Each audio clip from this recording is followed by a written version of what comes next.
юм болохоор энэ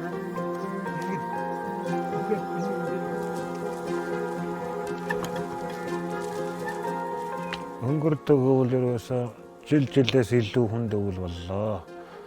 Манайх чинь дөрвөн бүлтэй мал маань хүрээд бололцоод байдаг байсан. Ноднгийн байгалийн давтчихгүй хүчин зүйл их малаа хоргодуулсан.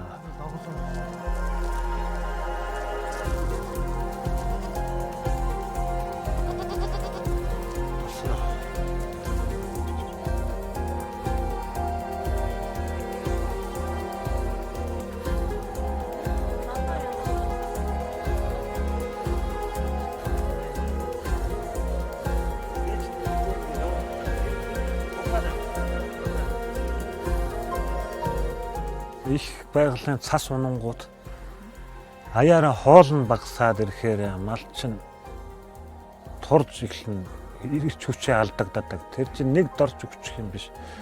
Тэгээд доотлын баг жижигээс даарж бэрж байна. Хоолгүй болохоор хоолгүй мал их даархан амархан биерхэн амар.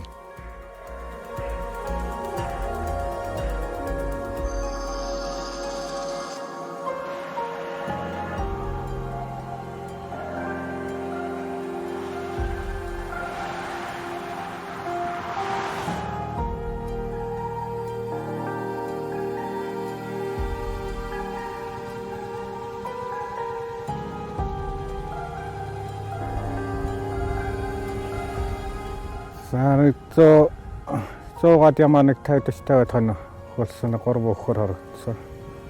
Энэ илээд нэг 20 сая төгрөг. Тэгээ алтаад хадас амжиргааны хөсөрөнд чинь тэгээд бас сэтгэл бас нэг хөндлөлсөн. Нөгөө тэгэл дэрэгдэл тааж мэд хийхгүй шүү дээ тэгэл. Яхаа цтай яах вэ гэсэн мэт.